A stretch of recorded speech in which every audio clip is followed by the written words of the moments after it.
making Fest Week. So yeah. So next top on the list is I just want to wrap it up right quick. Because the main thing about Thor was that there was a prophecy saying that he will fight the serpent to the death. So he's willing to sacrifice himself, but Odin doesn't. It sounds like Marvel are going to like kill a lot of their popular characters this year. Yeah, because one character already died.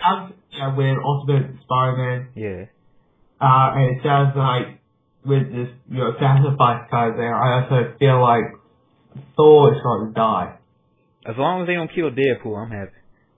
They will never do it, that's for sure. They better not. They will kill Deadpool because you can't kill him. So, so that's pretty much the end of Fear itself. Thor might die, and Odin doesn't want that to happen, but Thor is willing to give his life for Earth. Yeah. So, we'll see what happens. Fear itself is about to wrap up. The last issue was 6 out of 7, so big things are happening in the issue. For a while, it felt like it was just like, okay, a bunch of people got hammers, but now it's starting to, the end, and you're starting to see like the climax pretty much on the horizon. Yeah. So, we're going to move on. Now to move on with this year's, of course it's this year, but just in case people get confused, Ultimate Spider-Man issue 1. Yep, Ultimate Spider-Man Volume 2 issue 1, showing pretty much the origin story of Miles Morales. And you read this, right? Yeah, I just went like quickly as possible. I mean, like just skim the pictures and see if I could get the story there. I'll give you. Well, let me give you my opinions. I guess let's give opinions before we kind of talk about what happened in the comic. I'll tell the quick summary of what I think then. So okay, you go first. Okay, the story is that this boy, kind of like the age of, looks like the age of 14 to 13, is just a normal kid. Let's stop that. A normal kid who goes to school, to middle school, he just goes along, and mostly I found this pretty annoying that, this is not annoying, that, Noah Osborn is making the way at, it feels like he's doing the way at the spider thing again. And of course this is set place, let's say a couple months after the death of Peter Parker, the ultimate Peter Parker is still confused again.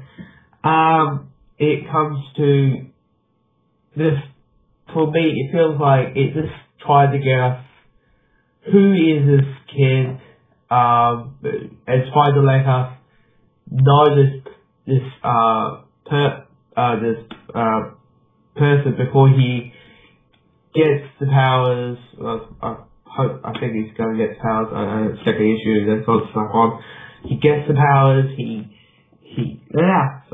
gets the powers. He gets the suit before he gets those things, and by God knows what.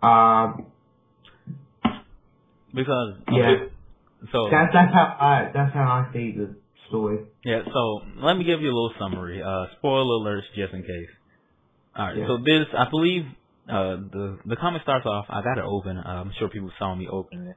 It starts off with Norman Osborn talking to Professor, whatever his face, some African-American professor. I don't know what his name is right now. Can't remember. He's talking to him, and he reveals that he created Spider-Man. And he wants him to help him kind of redo it, pretty much. So, re-engineer what caused Peter to become Spider-Man with a new spider. Then that was all happening beforehand, pretty much. I think it was like 10 months before Peter died or something like that, I believe. And then, they kind of go back forward, and then, they show that Norman Osborn is the Green Goblin. Mm. So then, after that, you get to see this bank heist, pretty much, from this Deadpool-looking character, which threw me off. It threw me for a loop because I was like, "What? Why?" He looks like Deadpool from, at least the mask. It looks like Deadpool from the X-Force, from Uncanny X-Force with the little white mask and black, things. But now I can see that he has a different, like, little neckline, and I don't know, it looked weird. But the spider pretty much crawls on him. And then, that's like the setup, pretty much, of how the spider, what happened with the spider, how the spider gets out of there. But from the beginning, you can already tell that, Norman Osborn has been trying to recreate the genetically altered spider so that he can, use it again, but he hasn't been successful. I guess Vocal just came in. He just said hello. He's in the chat. What's up, Vocal? Have you made it? The stream this week is about the big Marvel events. We talked about Spider Island and Fear Itself. We'll kind of do like a little summary of our opinions at the end. And right now, you just came in at the part where we're talking about Ultimate Comic Spider-Man, as you can see on the screen, pretty much. Hopefully, you can. I'm still pretty new to the stream stuff. So anyway. So pretty much this Deadpool-looking character steals some stuff from the lab, and the spider gets carried out on him. Then you get, that's just all set up, and then you get Miles Morris and his family. So you get to see Miles Morris, you get to, kind of deal with him. He looks pretty young, so most likely he's. I think he looks like a maybe Peter Parker in the first issue of Ultimate, he's like 17. Yeah, I think at the beginning Peter was 15. I'm 12. Peter was 15. He does look young. He looks like he's in middle school, and I'm getting this all up in the stream. He looks like he's in middle school. He looks young. So there's a parallel with him walking into a middle school.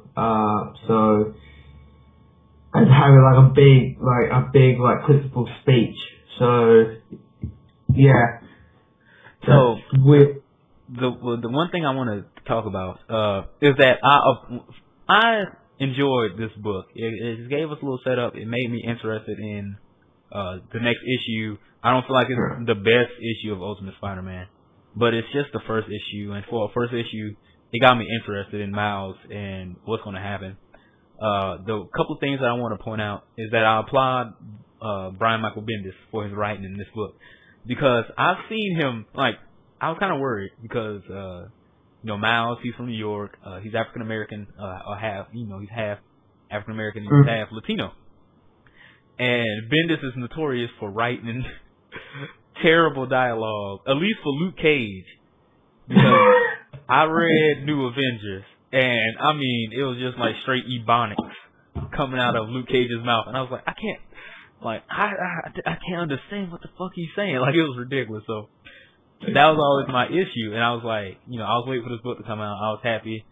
I was torn during this whole death of Peter Parker thing, because I was mad Peter was dead. But I thought it was interesting that they... And you felt like in 5 issues, Peter Parker is going to come back, and it sounds like he's not coming back in a couple of years. Because I think everybody in the grandmama pretty much went through the 5 stages of grief when the death of Peter Parker was announced. When it was first announced, it was like Mark Miller and Brian Michael Bendis, they're writing the storyline, it's going to kill Ultimate Spider-Man. Everybody was like, no, that couldn't happen. He's just going to come right back. That always happens in comics. They kill character and they bring him back. That's what happened with Superman. Of course, you did bring back Superman. Mm-hmm. That happened to Captain America. That's what happened to Captain Marvel. It happened with Green Lantern. Captain Marvel. That's what happened to Hal Jordan. That's what happened to the others. Yep. So everybody was like.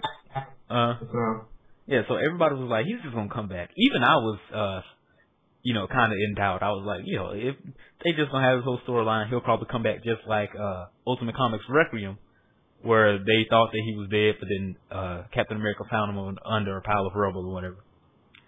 And then they started. I thought you said Captain America found him a block of ice. I feel like no.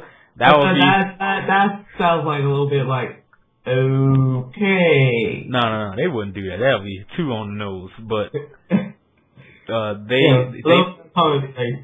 they found him under some rubble, and then that's what started. After Ultimatum, they started up the whole Ultimate Comics, and I've been enjoying that. It's been good. The art was a little bit wonky, but it's been good. So when I was reading the book, the whole Death of Spider-Man arc, I was like, no, they can't kill him. What's going on? Like, he got shot. He had to go and fight all of his major villains. It was just all this stuff, and I didn't want to. I think he decided to read the last issue, like, just get out of the way, just read the last issue. And it's like, the one thing that I, did is, I felt was pretty annoying, or not annoying, I thought, like, just do the whole, just die and